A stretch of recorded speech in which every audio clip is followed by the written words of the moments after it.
Biology, let's recapitulate. Today's topic is glycolysis, जो कि cellular respiration का फर्स्ट स्टेप है। 11th क्लास बायोलॉजी के लिए ये टॉपिक है डिटेल में, नीट के स्टूडेंट्स के लिए भी डिटेल में लिया है। जितने भी नीट में क्वेश्चंस आए हैं उसको मोस्ट ऑफ द क्वेश्चंस को कवर किया है इस टॉपिक में, इसीलिए एंजाइम्स और रिएक्शंस को भी डिटेल में लिया है और रेस्पिरेशन इन प्लांट्स का ये टॉपिक है। So let us start. Glycolysis जो कि साइटोप्लाज्म में होती है, और जो साइटोप्लाज्म है सेल का, उसमें ग्लूकोज का 1 मॉलिक्यूल पायरुवेट के 2 मॉलिक्यूल्स में चेंज होता है। बहुत सारे स्टेप्स हैं, 10 स्टेप्स की प्रोसेस है। So let's begin. So glycolysis क्या है? ग्लाइकोलिसिस एक मेटाबॉलिक पाथवे है। मेटाबॉलिक पाथवे का मीनिंग क्या है? सीरीज ऑफ रिएक्शंस जो कि एक लिविंग ऑर्गेनिजम्स की बॉडी में होते रहते हैं, और ये रेस्पिरेशन जो है process, cellular respiration, internal respiration, उसका फर्स्ट पॉइंट है, फर्स्ट स्टेप है ग्लाइकोलिसिस, जो कि ऑल टाइप ऑफ ऑर्गेनिजम्स में होता है। मतलब कि जितने प्रोकैरियोट्स है, यूकैरियोट्स है, यूनिसेलुलर है, मल्टीसेलुलर है, ए एरोबिक और एनारोबिक टाइप ऑफ रेस्पिरेशन है, सब में ये होता है। Process is known as Embden Meyerhof Parnas pathway. 3 scientist थे, पार्टनर्स, एम्बेडेन एंड मेयरहॉफ, जिसने ये को कंट्रीब्यूट किया है इसको डिस्कवर करने में, प्रोसेस को। और जैसे मैंने बताया, विदाउट ऑक्सीजन ये होता है, इसीलिए एनारोबिक रेस्पिरेशन वाले जो भी ऑर्गेनिजम्स है उसमें भी ये मिलता है, और एरोबिक रेस्पिरेशन में भी मिलता है। ये incomplete breakdown of glucose molecule है। तो ग्लूकोज जो कि 6 कार्बन स्ट्रक्चर है, वो 2 पायरुवेट में चेंज होता है, जो कि 3 कार्बन कंपाउंड्स है। सो ये एक 6 कार्बन कंपाउंड 2-3 कार्बन कंपाउंड्स में, as you can see, 3 carbon है यहाँ पे, दोनों में 3-3 कार्बन है। So 2 molecules of pyruvates they are formed after the incomplete oxidation of glucose, which is the 6 carbon compound. Now glucose जो है, that is very crucial for the plants, एक carbohydrate है, और इसी से यहाँ पे ब्रेक डाउन स्टार्ट होता है जब एनर्जी रिलीज होती है। मोस्ट ऑफ द सेल्स का प्रेफरेबल है, क्योंकि सेल्स में क्या होता है कि इजीली इसका ब्रेक डाउन होता है एनर्जी रिलीज करने के लिए। एक्सेप्शंस है यहाँ पे मेंशन्ड है, कुछ बैक्टीरिया है जो इथेनॉल को प्रेफर करते हैं, otherwise it is a preferred organic fuel. And product जो इस प्रोसेस के हैं, जैसे मैंने लास्ट स्लाइड में बताया था, 2 मॉलिक्यूल्स ऑफ पायरुवेट हैं जो कि एंटर करते हैं, अगर एरोबिक रेस्पिरेशन है तो citric acid cycle, Krebs cycle कहलाता है, माइटोकॉन्ड्रिया में एंटर करते हैं और रिएक्शंस और ईटीसी से एनर्जी को रिलीज करवाते हैं एटीपी के फॉर्म में। और इसका जो एंड प्रोडक्ट है 2 मॉलिक्यूल ऑफ पायरुवेट है, यहाँ पे जो गेन है, मैं नेट गेन की बात नहीं कर रही हूँ, यहाँ पर जो गेन है वो 4 molecules of ATP, 2 molecules of nicotinamide adenine dinucleotide, ये reduced है, NADH वो रिलीज होते हैं यहाँ पर, और each NAD जो होता है उसमें पर NAD में 3 molecules of ATP रिलीज होते हैं during the electron transport pathway. एक मॉलिक्यूल ऑफ ग्लूकोज का जब इनकम्प्लीट ब्रेकडाउन होता है तो 2 मॉलिक्यूल ऑफ पायरुवेट बनते हैं साइटोप्लाज्म में, जिसमें 4 molecule of ATP, 2 molecules of the NADH, लेकिन इस प्रोसेस में 2 मॉलिक्यूल ऑफ एटीपी यूज भी होते हैं। तो ग्लाइकोलिसिस का जो है इनकम्प्लीट ऑक्सीडेशन ऑफ ग्लूकोज है into pyruvic acid, net gain यहाँ पर 2 मॉलिक्यूल्स ऑफ एटीपी का है। ये गेन है, ये नेट गेन, यहाँ पे ये नेट गेन दिया हुआ है, नेट गेन है। और अगर एरोबिक रेस्पिरेशन है तो सिट्रिक एसिड साइकिल रन करता है, ये क्रेब्स साइकिल रन करता है। डायरेक्ट एंट्री नहीं है पायरुविक एसिड की, एसिटाइल कोएंजाइम ए के फॉर्म में है, और ये जो मैट्रिक्स होता है माइटोकॉन्ड्रिया का, वहां पे ये साइकिल रन करता है। And after the complete breakdown of glucose, ये इलेक्ट्रॉन ट्रांसपोर्ट पाथवे होता है जहाँ पे ऑक्सीजन यूटिलाइज होती है। एरोबिक की बात हो रही है, तो जो नेट गेन ऑफ एटीपी है, गेन नहीं, गेन में ज्यादा होते हैं एटीपी, बट कुछ कंज्यूम भी होते हैं, तो जो नेट गेन ऑफ एटीपी है वो 36 मॉलिक्यूल्स ऑफ एटीपी है after running the Krebs cycle and etc में जो रिलीज होते हैं, और ये एरोबिक का एंड प्रोडक्ट है। एनारोबिक का एंड प्रोडक्ट साइटोप्लाज्म में ही होता है, जो लैक्टिक एसिड फर्मेंटेशन या इथेनॉल फर्मेंटेशन कहलाता है। सो इनिशियल प्रोसेस जो है इसके 10 स्टेप्स की प्रोसेस है, you can count from the glucose to the pyruvate, 10 steps हैं यहाँ पर, और एवरी स्टेप जो है वो अलग अलग एंजाइम से कैटालाइज्ड है। जो रेड कलर से मेंशन्ड है, ये सारे के सारे एंजाइम्स हैं जो कि हर स्टेप को ग्लाइकोलिसिस के यहाँ पर कैटालाइज करते हैं। इसमें जो फर्स्ट 5 स्टेप्स है, यहाँ तक जो फर्स्ट 5 स्टेप्स है, अगर आप देखें DHAP GLAP, यहाँ तक जो फर्स्ट 5 स्टेप्स है, ये प्रिपरेटरी फेज, इन्वेस्टमेंट फेज कहलाता है, और जो बाद के 5 है स्टेप्स वो पे ऑफ फेज कहलाते हैं। तो इसको हम इन्वेस्ट्री प्रिपरेटरी फेज की तरह भी पढ़ेंगे और पे ऑफ फेज की तरह भी पढ़ेंगे। सेलुलर लेवल पे साइटोप्लाज्म में होता है। मॉलिक्यूलर लेवल पे अगर हम देखें तो क्योंकि स्टार्ट कहाँ से होता है ग्लूकोज से, जो 6 कार्बन कंपाउंड है और 6 ऑक्सीजन एटम्स यहाँ पे है, और जो फर्स्ट कार्बन है वो एल्डिहाइड ग्रुप से यहाँ पे अटैच्ड है। यहाँ पर आप देख सकते हो ये इसका स्ट्रक्चर है, ग्लूकोज का स्ट्रक्चर है, and other 5 they are have the hydroxyl group. So आप hydroxyl group यहाँ पर देख सकते हैं. These all are the OH groups which are the hydroxyl group that makes the molecule of glucose, and one glucose is broken down into the 2 molecules of pyruvate. So 6 carbon compound is broken down into 2 molecules of 3 carbon compound. Now the first step में क्या है कि जो first step है ये phosphorylation of glucose है. First step is the phosphorylation of glucose. Glucose is phosphorylated with ATP और यहाँ पर क्या बनता है ग्लूकोज 6 फॉस्फेट. तो पहला रिएक्शन क्या है, फॉस्फोरिलेशन रिएक्शन है. First converts into glucose 6 phosphate. कौन सा एंजाइम यहाँ पे इन्वॉल्व है, हेक्सोकाइनेज. एटीपी यूज करता है. तो मैंने अभी आपको बताया कि phosphorylation of glucose is phosphorylated with the ATP. तो ये जो है ये इन्वेस्टमेंट हो रहा है, यहाँ पर प्रिपरेटरी है फेज है, यूज हो रहा है यहाँ पर एटीपी. और हम रेस्पिरेशन का फर्स्ट स्टेप की तरह पढ़ते हैं जहाँ पे एनर्जी रिलीज होता है, बट कुछ स्टेप्स है जहाँ पे यूज होता है और कुछ स्टेप्स है जो पे ऑफ स्टेप्स है वहां पे रिलीज होता है. सो यहाँ पर ATP as well as a phosphate group. तो फॉस्फेट ग्रुप जो है यहाँ पे फॉस्फोरिलेशन है, that will be added here and the glucose is changed into the glucose 6 phosphate. This is the first step. ATP यहाँ पर यूज हो रही है, सो हम यहाँ पर इसको एरो बना देते हैं. ATP यूज हो रही है, इसको अगर मैं यहाँ पर ले जाऊं तो यहाँ पर हम ADP भी लिख सकते हैं. यहाँ पर क्यों ATP यूज हुआ है और ADP में चेंज हुआ है, राइट. तो दिस इज द ADP जो कि एडेनोसिन डाइफॉस्फेट में दिया है, और ये फॉस्फेट ग्रुप जो है वो यहाँ पर glucose is change into the glucose 6 phosphate. Now अब जो सेकंड स्टेप है ये आइसोमेराइजेशन है. आइसोमेराइजेशन जो है वो glucose 6 phosphate is converted into fructose 6 phosphate. ये आइसोमर है. एंजाइम कौन सा है, फॉस्फोग्लूकोज आइसोमेरेज. सो यहाँ पर ये रिंग ओपनिंग है. आइसोमर्स में क्या होते हैं, इनका स्ट्रक्चर सेम, स्ट्रक्चर डिफरेंट हो जाता है, बट इनका जो मॉलिक्यूलर फॉर्मूला है C6H12O6 वो सेम रहता है. तो ये जो आइसोमराइजेशन जो रिएक्शन है, इसमें ग्लूकोज 6 फॉस्फेट जो है वो फ्रक्टोज 6 फॉस्फेट में चेंज हो जाता है यहाँ पर, और जो एंजाइम आइसोमराइजेशन इसको कंडक्ट करवाता है वो फॉस्फोग्लूकोज आइसोमेरेज है, right. So this is the isomerase. So the third step जो है यहाँ पर ये भी फॉस्फोरिलेशन स्टेप है. यहाँ पर भी ATP molecule 1 ATP molecule use होगा. सो फॉस्फोरिलेशन विद द एटीपी जिसमें fructose 6 phosphate, this is the fructose 6 phosphate is change into the fructose 1,6 phosphate. So fructose 1,6 phosphate आप यहाँ पर देख सकते हो, एक पोजीशन है जिसपे 6 पोजीशन पर है और एक फर्स्ट पोजीशन पे फॉस्फेट है. तो ये वाला जो रिएक्शन है ये भी आइसोमेराइजेशन है, और इस रिएक्शन में भी एटीपी यूज होती है. तो एक एटीपी मॉलिक्यूल कहाँ यूज हुआ, जब glucose is change into the glucose 6 phosphate using the hexokinase, and the जो 6 फॉस्फेट ग्लूकोज है वो फ्रक्टोज 6 फॉस्फेट में जो चेंज होता है वो भी आइसोमेराइजेशन है, बट वहां पे यूज नहीं होता.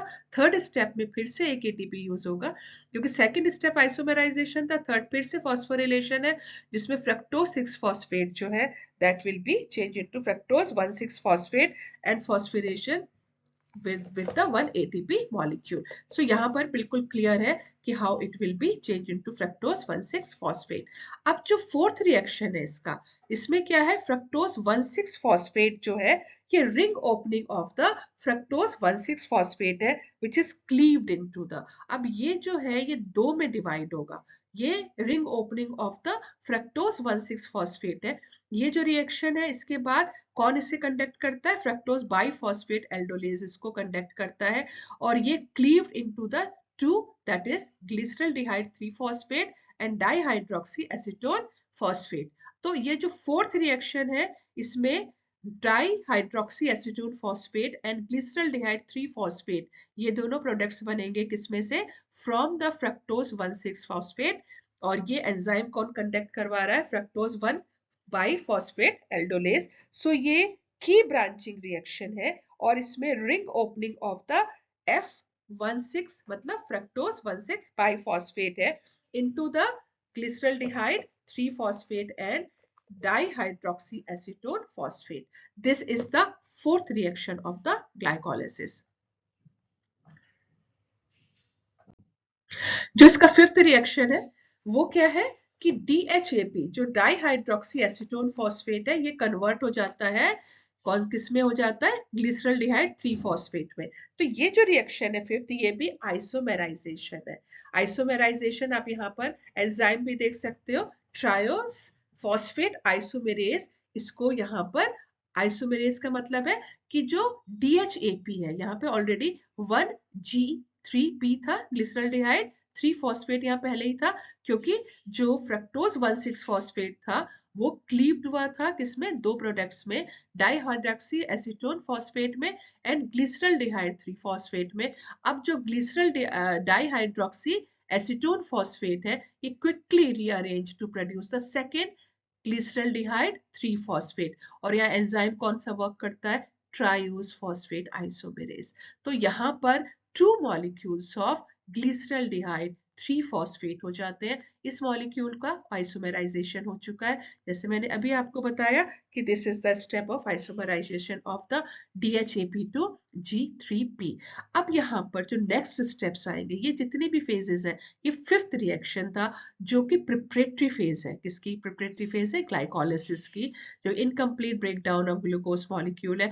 अब हमारे पास जो नेक्स्ट 5 स्टेप रन करेंगे वो 2 glyceraldehyde 2 molecules of glyceraldehyde 3 phosphate molecule से करेंगे।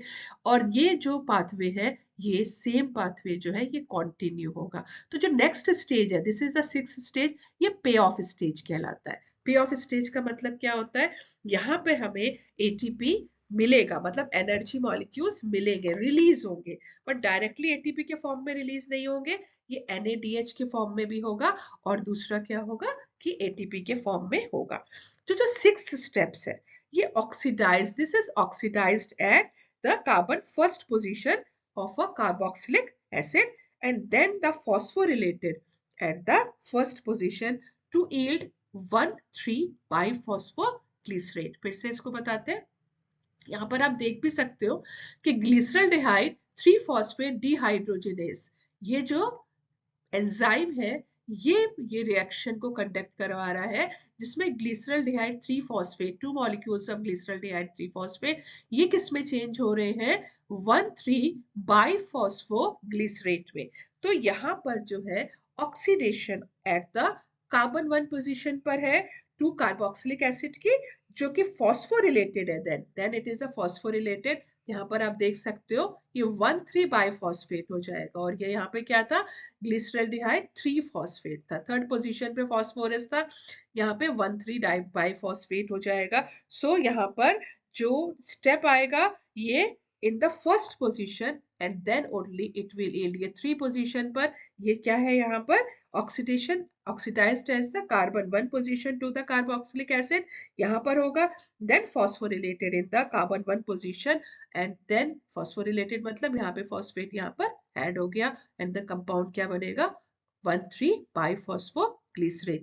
इस पोजीशन में, इस जो रिएक्शन में जो NAD है, NAD plus molecule nicotinamide adenine dinucleotide 2 molecules of the molecules है, यहाँ पे डाइन्यूक्लियोटाइड इसलिए कहलाता है। This will be reduce to NADH, NADH is reduce, hydrogen यहाँ पर एड अप हो गया है तो इट विल बी रिड्यूस्ड। तो यहाँ पर क्या है, इट इज अ रिएक्शन, कौन सा रिएक्शन है, ये रिडक्शन है, रिडक्शन, ऑक्सीडेशन रिडक्शन यहाँ पर आता है। सो ये रिड्यूसिंग वर्ड यहाँ पे यूज हुआ है, ये रिडक्शन है यहाँ पर। सो यहाँ पर हुआ क्या है कि NAD जो प्लस है उसने गेन किया है इलेक्ट्रॉन और यहाँ पे NADH में चेंज हो गया। अब ये जो इलेक्ट्रॉन गेन किया है, क्योंकि मैंने इनिशियली आपको बताया था NADH से 3 मॉलिक्यूल्स यहाँ पे एनर्जी कैप्चर हुई है, तो 3 मॉलिक्यूल ऑफ ATP यहाँ पे रिलीज होगा during the electron transport pathway. तो जब इसका रिडक्शन डिवीजन में NAD एक्सेप्ट करेगा इलेक्ट्रॉन्स को और यहाँ पे रिडक्शन करेगा, और जब NADH क्या करेगा, वो NADH यहाँ पर रिलीज करेगा जब वो दोबारा से NAD मॉलिक्यूल में चेंज हो जाएगा, और जो इलेक्ट्रॉन्स यहाँ पे ट्रैप हुए थे वो वहां पे ATP के फॉर्म में वहां पे स्टोर हो जाएगी जितनी भी एनर्जी। तो दिस इज अ स्टेप, जो पहला स्टेप है जहां पर टू मॉलिक्यूल्स ऑफ, यहाँ पर क्योंकि टू ग्लिसरल्डिहाइड 3 फॉस्फेट पे चल रहा था, तो two molecules of NADH they are formed from the two molecules of NAD। तो यहाँ पर पहला जो गेन है वो two molecules of NAD है, और ये कौन सा रिएक्शन है, ये हमारा 6th रिएक्शन है, जो कि रिएक्शन यहाँ पर पहले यहाँ पे ऑक्सीडेशन और फिर यहाँ पे reduction that will be taking place. जो 7th रिएक्शन है इस ग्लाइकोलिसिस का, वो कौन सा रिएक्शन है, 7th रिएक्शन एटीपी फॉर्मेशन है। यहाँ पे दो मॉलिक्यूल्स ऑफ एटीपी बनते हैं। So phosphate group in the first position is transferred from the carboxylic group to the ADP. तो जो फर्स्ट पोजीशन का फॉस्फेट ग्रुप था वो एडीपी में ट्रांसफर हुआ, transfer to the ADP to give the 3 phosphoglycerate. तो यहाँ पर 1,3 बाई फॉस्फोग्लिसरेट जो है, जो यहाँ पर अभी आपने देखा था कि फॉस्फेट ग्रुप ऑफ जो फर्स्ट पोजीशन का फॉस्फेट ग्रुप था वो अब यहाँ पे ट्रांसफर हुआ है from the carboxylic group to the ADP to give the 3 phosphoglycerate. तो इस रिएक्शन में, यहाँ पे इस रिएक्शन में two molecules of ATP they will be produced. So 1,3 biphosphate 1,3 biphosphoglycerate is turned into the 3 phosphoglycerate, and with the help of the enzyme phosphoglycerate kinase along with the production of the two molecules of the ATP। और ये कौन सा है, इसका first reaction है जहां पर ATP produce होता है, और सीरीज में ये 7th रिएक्शन है, राइट। 8th रिएक्शन क्या है, 8th रिएक्शन फिर से आइसोमेराइजेशन है, जिसमें 3 phosphoglycerate is convert into the 2 phosphoglycerate with the help of the enzyme phosphoglycerate mutase। तो दिस इज द एंजाइम जो 3 फॉस्फोग्लिसरेट को 2 फॉस्फोग्लिसरेट में चेंज करता है, और आइसोमेराइजेशन ये वाला जो रिएक्शन है, राइट। तो यहाँ पर एटीपी मॉलिक्यूल्स यहाँ पे प्रोड्यूस हो गए, NADH वैसे ही प्रोड्यूस हो चुके हैं। तो अभी हमारे पास जो इनिशियल पढ़ा था कि 2 molecules of NADH and 4 molecules of ATP molecules they are produced during the glycolysis and 2 are used। तो यूज तो फर्स्ट और थर्ड स्टेप में हो गए, और 6th स्टेप में NADH प्रोड्यूस हुआ है, 7th में 2 molecules of ATP बना है, this is the 8th step. अब जो 10th स्टेप है, 9th स्टेप आप आएंगे, ये जो स्टेप है ये डिहाइड्रेशन रिएक्शन है, क्योंकि यहाँ पे 1 मॉलिक्यूल ऑफ हाइड्रोजन जो होता है यहाँ पे रिलीज होता है। तो with the release of 1 molecule of glucose कौन सा एंजाइम इसे कंडक्ट करा रहा है, एनुलेज करा रहा है, phosphoenol pyruvate is then changed into the 2-phosphoglycerate। So phosphoenol pyruvate is changed into the 2-phosphoglycerate। ये कौन सा रिएक्शन है, ये डिहाइड्रेशन रिएक्शन है। So due to the unstable state of that, तो ये जो रिएक्शन है यहाँ पर 1 मॉलिक्यूल ऑफ H2O यहाँ पे रिलीज हो रहा है। और जो लास्ट रिएक्शन है यहाँ पर 2 मॉलिक्यूल्स ऑफ ATP सिंथेसाइज होंगे, और formation of pyruvate from the phosphoenol pyruvate यहाँ पर होगा। तो इस रिएक्शन में फिर से ट्रांसफर ऑफ फॉस्फेट ग्रुप है from the phosphoenol pyruvate to the, यहाँ पर ADP पर आएगा। So ADP will form the ATP, यहाँ पर ATP के फॉर्म में एनर्जी ट्रैप होगी। सो ये अनस्टेबल है बहुत, फॉस्फोइनॉल पाइरुवेट, पाइरुवेट काइनेज इसको कंडक्ट करवाता है, कैटालाइज करवाता है, and loss of phosphate group will go to the ADP and the ATP will be formed। So this is the last reaction, 10th reaction, जिसमें कि 2 molecules of ATP हमें मिलते हैं। So PEP is converted into the pyruvate, this is the last reaction, and that will be conducted with the help of the enzyme pyruvate kinase। So these are the 10 reactions of the glycolysis। तो ये तो normally हमारे 10 reactions है। अब अभी जो हम लोगों ने सीरीज ऑफ रिएक्शंस पढ़ा वो 10 रिएक्शंस थे ग्लाइकोलिसिस के, जिसमें इसकी फर्स्ट 5 रिएक्शन जो थे वो इन्वेस्टमेंट फेज के थे, जो कि कहाँ से स्टार्ट हुआ था, ग्लूकोज से लेकर 2 मॉलिक्यूल ऑफ ग्लिसरल्डिहाइड 3 फॉस्फेट बना था। एक्चुअली यहाँ पर आइसोमेराइजेशन हुआ था dihydroxy acetone phosphate and the glyceraldehyde three phosphate था, बट यहाँ पे आइसोमराइजेशन हुआ था and 2 molecules of glyceraldehyde three phosphate यहाँ पर फॉर्म हो गए थे। अब जो ये वाले रिएक्शन है 5 मोर रिएक्शंस जहाँ पे NADH फॉर्म हुए 2 मॉलिक्यूल्स ऑफ ATP इस रिएक्शन में हुआ है। ये 6th रिएक्शन था, ये 7th रिएक्शन था और ये 10th रिएक्शन था जो कि फॉस्फोइनोल पाइरुवेट से पाइरुवेट यहाँ पे फॉर्म हुआ है। ये जो 3 रिएक्शंस हैं इसमें एनर्जी ट्रैप हुआ है और ATP और NADH के फॉर्म में। तो ये रिएक्शंस जो कहलाते हैं ये पे ऑफ फेज कहलाती हैं और ये इनिशियल रिएक्शंस जो कहलाते हैं इन्वेस्टमेंट फेज कहलाती है। इसके अलावा यहाँ की जो 10 एंजाइम्स है और कितने कौन कौन से रिएक्शंस है, रिएक्शंस तो आपको अब तक पता लग ही गए होंगे। जो मेन रिएक्शंस थे वो ऑक्सीडेशन रिडक्शन था, फॉस्फोरिलेशन था, आइसोमराइजेशन था एंड डिहाइड्रेशन रिएक्शन था। एंड कार्बन और कार्बन के बीच में जो बॉन्ड ब्रेक हुए थे that were the reactions which were taking place during the glycolysis. तो ये जो हाईलाइट एंड स्पॉटलाइट्स है, now we will see that what are the highlight and spotlights of the process glycolysis. So first we will come to the investment phase. Investment phase कहाँ पे ATP use हुआ है, वो phase क्या कहला रही है, इन्वेस्टमेंट फेज कहला रही है। तो ATP कहाँ यूज हुआ है, जब पहले स्टेप था जहां पे glucose is change into glucose six phosphate, phosphorylation था ये रिएक्शन, तो यहाँ पे मैंने लिख दिया है। एक्चुअली जो इन्वेस्टमेंट फेज है उसमें 2 फॉस्फेट ऐड होंगे ग्लूकोज में। तो पहला फॉस्फेट जो ऐड हुआ है वो कहां पर ऐड हुआ है, जब glucose is change into glucose six phosphate. इस रिएक्शन में first phosphate is added, right.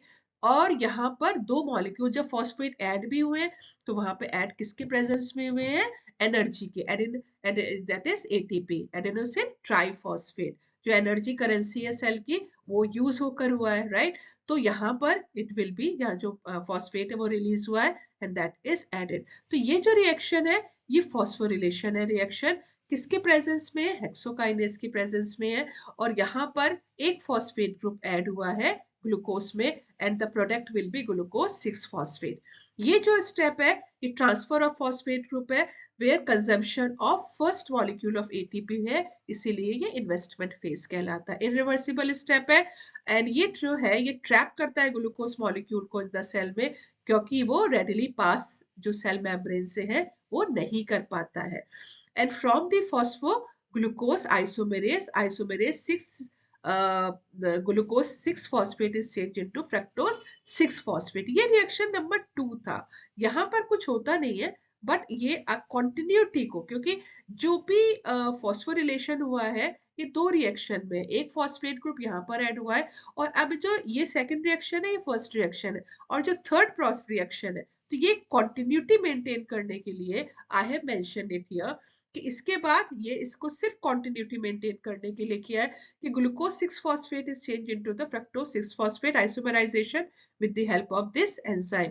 But जो मेन इन्वेस्टमेंट फेज है वो ये थर्ड रिएक्शन है। थर्ड रिएक्शन क्या है, जहां पे fructose six phosphate is change into fructose one six phosphate, that is visible. Fructose six phosphate is change into fructose one six phosphate. फिर से ATP, एक यहाँ पे फॉस्फेट ग्रुप निकला है तो ATP यूज हुआ है, फॉस्फोरिलेशन यहाँ पर रिएक्शन है। और ये जो रिएक्शन है दैट इज जो रिएक्शन कहलाता है ये रेट लिमिटिंग स्टेप कहलाता है। It's very important step in the glycolysis, क्योंकि the slowest step in the metabolic pathway और सीरीज ऑफ केमिकल रिएक्शंस जो डिटरमाइन करता है overall rate of other reactions in the pathway. तो ये reaction is very important for the glycolysis, जिसमें कि second phosphate group, ये दिस इज द सेकंड, ये तो फर्स्ट फॉस्फेट तो वहां पे ऐड हुआ था, this is the second phosphate group जो फर्स्ट कार्बन पोजीशन पे यहाँ पर ऐड हुआ है using the ATP molecule, using the enzyme. Enzyme कौन सा है यहाँ पर, फॉस्फोफ्रक्टोकाइनेज ने ये वाला जो रिएक्शन है वो कंडक्ट करवाया है, कैटेलाइज करवाया है। इरिवर्सिबल रिएक्शन है और ये सेकंड रिएक्शन है जहां पे ATP यूज हुआ है। So 2 molecule of ATP use हो गए during the glycolysis, one when the glucose is changed into glucose 6-phosphate and the second when fructose 6-phosphate is converted into fructose 1,6-phosphate, दोनों phosphorylation है। जो next है reaction उसमें क्या था कि जो फ्रक्टोज 1,6-बाइफॉस्फेट है, this is the fructose 1,6 biphosphate, ये की ब्रांचिंग रिएक्शन कहलाता है और इसमें ring opening of the fructose 1,6 biphosphate है and it is cleaved into the two. One is the DHAP, another is the G3P, dihydroxy acetone phosphate, और यहाँ पे क्या है ग्लिसरल्डिहाइड 3 फॉस्फेट। यहाँ पे जो ये रिएक्शन है ये आइसोमेराइजेशन हो जाएगा इसका आइसोमेराइजेशन किस में हो जाएगा, DHAP का GEP में आइसोमेराइजेशन हो जाता है। तो ये जो रिएक्शन है this is the fifth reaction of the glycolysis. इसमें fructose 1,6 phosphate lysis cleaved, I use the word cleaved, मैंने क्लीव्ड पे वर्ड यूज किया था। लाइसिस का मतलब होता है break down into the two molecules, और जो सबस्ट्रेट को दो मॉलिक्यूल्स में एल्डोलेज जो है यहाँ पर एंजाइम इसको कंडक्ट करवाएगा, dihydroxy acetone phosphate and glyceraldehyde 3 phosphate में ये चेंज हो जाएगा। जो DHAP है जो आइसोमेराइजेशन इसको करा रहा है इनटू द ग्लिसरल्डिहाइड 3 फॉस्फेट, ये जो रिएक्शन है वो कौन कंडक्ट करा रहा है, ट्रायोज फॉस्फेट आइसोमेरेज। तो इसको जो ये ब्रेक करवा रहा है वो एल्डोज करवा रहा है, और यहाँ पर जो इसको जो DHAP है इसको आइसोमेराइज करवा रहा है वो कौन सा करवा रहा है, ट्रायोज फॉस्फेट आइसोमेरेज। ये फिफ्थ स्टेप है, ये लास्ट स्लाइड में आप दोबारा से देख सकते हो। तो ये यहाँ पर जो है ये इक्विलिब्रियम विद ईच अदर, मतलब they can be reversible reaction, इसीलिए ये वाला जो साइन दिया हुआ है that is a reversible reaction, और इसके ही रिजल्ट में we will get the two molecules of the glyceraldehyde 3 phosphate, क्योंकि जो डाइहाइड्रोक्सी एसीटोन फॉस्फेट है that is isomerized into the glyceraldehyde 3 phosphate. एक पहले से ही था, एक दोबारा यहाँ से आ गया, तो two molecule of the glyceraldehyde 3 phosphate will be formed at the end of the fifth step of the glycolysis, और ये जो स्टेप है ये इन्वेस्टमेंट फेज का स्टेप है। जो नेक्स्ट स्टेजेस है, नेक्स्ट 5 स्टेजेस है वो पे ऑफ फेजेस कहलाती है, जिसमें NADH रिड्यूस होगा। तो ये वाला जो रिएक्शन है वो ग्लिसरल्डिहाइड 3 फॉस्फेट डिहाइड्रोजनेज कंडक्ट करवा रहा है, मेटाबोलाइज करवा रहा है ग्लिसरल्डिहाइड 3 फॉस्फेट को ग्लिसरल्डिहाइड 1,3 डाइफॉस्फेट ग्लिसरेट, और यहाँ पर जो NAD है nicotinamide adenine dinucleotide, it will be reduced nicotinamide adenine dinucleotide. यहाँ पर इलेक्ट्रॉन ट्रैप हुए हैं और एनर्जी यहाँ पर ट्रैप हुई है which will be released during the phosphorylation in the ETC electron transport chain में। ये रिएक्शन सिक्स्थ रिएक्शन है, ये रिएक्शन ट्रायोज फॉस्फेट डिहाइड्रोजिनेज, यहाँ पर आप देख सकते हो। और यहाँ का जो रिएक्शन है टू मॉलिक्यूल्स ऑफ, क्योंकि दो मॉलिक्यूल्स ऑफ ग्लिसरल्डिहाइड 3 फॉस्फेट के चल रहे थे तो दो molecule of NADH they will be form. This is the sixth reaction. Seventh reaction जो ग्लाइकोलिसिस का था वो भी पे ऑफ रिएक्शन है, जहां पर 1,3 डाइफॉस्फोग्लिसरेट एक फॉस्फेट यहाँ पे लूज करेगा, एक फॉस्फेट यहाँ पर लूज कर रहा है, 1,3 डाइफॉस्फोरिलेट यहाँ पर एक फॉस्फेट यहाँ पे लूज कर रहा है, और यहाँ पे मॉलिक्यूल किसका बना रहा है, ATP का। सिंस दो मॉलिक्यूल्स थे यहाँ पे G3P के, तो दो मॉलिक्यूल ऑफ ATP यहाँ पर भी सेवेंथ स्टेप में बन रहे हैं, एंड यहाँ पर टू मॉलिक्यूल्स जो है वो बनेंगे क्योंकि G3P के टू मॉलिक्यूल्स से। सो 1,3 डाइफॉस्फोग्लिसरेट अब किस में चेंज हो जाएगा, 3 फॉस्फोग्लिसरेट में। जो फर्स्ट पोजीशन ऑफ कार्बन था, कार्बन की पोजीशन का जो फॉस्फेट था that will be given of. जो इसके नेक्स्ट टू स्टेप्स है, ये 9th स्टेप है, 8th स्टेप है और ये 9th स्टेप है, ये सिर्फ एक कनेक्टिंग लिंक है क्योंकि लास्ट 5 स्टेप्स को लगातार लिया गया है। जो ये दोनों भी कनेक्टिंग लिंक है जहां पर 3 फॉस्फोग्लिसरेट है जो 2 फॉस्फोग्लिसरेट में चेंज होगा, और 2 फॉस्फोग्लिसरेट जो है ये फॉस्फोइनॉल पाइरुवेट में चेंज होगा। तो दीज आर द 2 एंजाइम्स जो ये रिएक्शंस कंडक्ट करवा रहे हैं। और जो लास्ट रिएक्शन है जो पाइरुवेट काइनेज कंडक्ट करवाता है, जिसमें फॉस्फोइनॉल पाइरुवेट फिर से एक फॉस्फेट ग्रुप दे देता है and the pyruvate will be form. तो दो मॉलिक्यूल ऑफ पाइरुवेट, यहाँ पर आप देखो कि दो से चल रहा है, 2 molecules, this is the 2 molecule, this is the 2 molecule, 2 molecule हम लेकर तो दो molecules of the glyceraldehyde 3 phosphate के यहाँ पर चल रहे हैं। तो this is the last step of पे ऑफ फेज, जो कि ये वाला तो कनेक्टिंग लिंक था, 3 फॉस्फोग्लिसरेट टर्न्स इनटू 2, और फिर यह इनोलेज करवाता है जो कि 2 phosphoglycerate that will be turned into the phosphoenol pyruvate इसको इनोलेज करवाता है, और यहाँ पे जो रिएक्शन है ये कौन सा करवाता है, फॉस्फोग्लिसरेट म्यूटेज करवाता है। तो दो ये रिएक्शंस यहाँ पे कनेक्टिंग लिंक है। और जो लास्ट रिएक्शन है जिसमें एटीपी मॉलिक्यूल, क्योंकि मैं आपको दिखा रही हूँ ना दो मॉलिक्यूल के साथ हम लोग चल रहे हैं, तो पीईपी जो है ये पायरुवेट काइनेज से कंडक्ट करेगा इस रिएक्शन को, जिसमें फॉस्फोइनोल जो पायरुवेट है, यहाँ पर भी फॉर्मेशन ऑफ एटीपी है। सो यहाँ पर जो फॉस्फेट ग्रुप होगा वो एडीपी यहाँ पर रिसीव करेगा, so it will be given to the ADP to form the ATP. यहाँ पर ADP phosphorylated ADP into the ATP, ये भी इरिवर्सिबल रिएक्शन है। तो दो एटीपी लास्ट रिएक्शन में आए, दो NADH सिक्स्थ रिएक्शन में आए, और दो ADP सेवेंथ रिएक्शन में आए। अगर आप सीरीज ऑफ रिएक्शंस अगर आप लर्न कर लेते हो, सीरीज ऑफ रिएक्शंस का मीनिंग होता है glucose change into glucose 6 phosphate to the fructose 6 phosphate to the fructose 1 6 phosphate to the, उसके बाद हमारे दो जो प्रोडक्ट बनेंगे DHAP एंड G3P, और DHAP and two molecule of the G3P, उसके बाद यहाँ पे 1,3 biphosphoglycerate to the 2 phosphoglycerate to the 2 phosphoglycerate 3 phosphoglycerate to the 2 phosphoenol और द पायरुवेट। अगर आप ये सीरीज को लर्न कर लेते हो that will be very easy for you to learn. So यहाँ पर दिस इज द समरी कि कहाँ पर एटीपी गए हैं, मतलब कहाँ पर यूज हुआ है, 1 एटीपी यहाँ यूज हुआ है, 1 एटीपी यहाँ यूज हुआ है, यहाँ पर गेन हुए आफ्टर द फिफ्थ रिएक्शन। तो ये पे ऑफ रिएक्शंस है और ये इन्वेस्टमेंट फेजेस है, राइट। तो इन्वेस्टमेंट फेजेस यहाँ तक है और पे ऑफ फेजेस यहाँ पर है। तो आधी जो 5 रिएक्शन है आउट ऑफ 10 वो इन्वेस्टमेंट फेज है और 5 रिएक्शन पे ऑफ फेज है।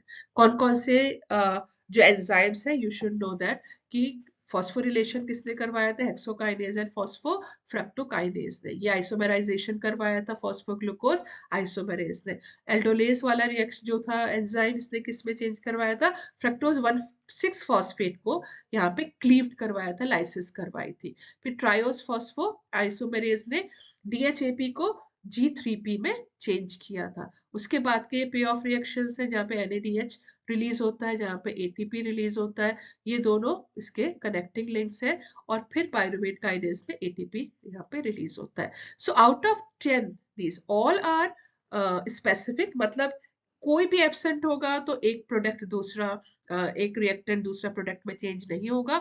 सो ग्लाइकोलिसिस जो है all catalysed bye their own enzymes, 10 के 10 स्टेप अपने अपने एंजाइम्स कैटेलाइज करते हैं, अलग अलग एंजाइम्स कैटेलाइज करते हैं। लेकिन जो फॉस्फोफ्रक्टोकाइनेज है, फॉस्फोफ्रक्टोकाइनेज है, ये कौन सा रिएक्शन है, fructose 6 phosphate is change into fructose 1,6 phosphate. ये जो रिएक्शन था फ्रक्टोज 1,6 फॉस्फेट जो क्लीव्ड होता है बाद में, this is the essential reaction regulation, जो essential, it is very essential for the regulation and control of the speed of the glycolysis. कि जब मैंने ग्लाइकोलिसिस स्टार्ट किया था तब भी मैंने वहां पर आपको वहां पर बताया था। और this is the reaction which is taking place here, right. जो रिएक्शंस है वो ऑलरेडी मैंने अभी आपको 1 बाय 1 जब स्टेप्स में ले रही थी तभी मैंने आपको एक्सप्लेन कर रहे थे। फॉस्फोरिलेशन क्या है, where a phosphate group is added. Isomerization क्या है, rearrangement of atom of the molecule, जैसे fructose glucose 6 phosphate is change into the glucose 6 fructose 6 phosphate वाला जो था, तो their arrangement and they alter the property and function of the molecule. Oxidation reaction आपको पता होगा, केमिकल रिएक्शन है, transfer of electrons होता है। ऑक्सीडेशन जो होता है वो लूज इलेक्ट्रॉन करता है या ऑक्सीजन गेन होता है। रिडक्शन में क्या होता है, गेनिंग इलेक्ट्रॉन, जैसे NAD plus is change into NADH and often they lose the oxygen। Energy production के बेसिकली रिएक्शन है। डिहाइड्रेशन रिएक्शन था जहाँ H2O रिलीज हुआ था। And carbon carbon bond cleavage जो है, breaking bonds between the carbon atoms in with in the organic molecules. Most of the reactions they were there जो energy या other purpose के लिए यूज होते हैं। तो this type of the 5 reactions which are taking place here, right. Glycolysis process में एक चीज हमें और ध्यान रखना है, स्पेशली जो ये 3 पॉइंट्स मैंने यहाँ पे मेंशन करे हैं जो कि यहाँ पे आई हैव शोन हियर, वो क्या है कि जो सेल्स है, जो हर सेल में, क्योंकि ग्लाइकोलिसिस होता है, जो NADH है, रिड्यूस्ड NAD जो है, निकोटिनामाइड एडेनिन डाइन्यूक्लियोटाइड, ये रिसाइकिल बैक होना चाहिए। मतलब इसकी एनर्जी जब रिलीज हो जाती है during the phosphorylation, it should come into the NAD। अगर ये NAD एब्सेंट होता है पे ऑफ फेज में, तो यहाँ पर जो ग्लाइकोलिसिस है ये यहाँ पर स्लो ऑफ हो जाएगी या फिर ये बंद हो जाएगी। तो what I have written, NADH must recycle back to the NAD plus to permit glycolysis to keep running. Absence of the NAD plus to payoff phase will come to an halt, resulting to the backup in the glycolysis. तो ये जो NADH NAD के form में आता है, ये जो last stage होती है, आप देखो NAD से NADH बन गया था ना यहाँ पर, जब एनर्जी यहाँ पर ट्रैप हो गई थी।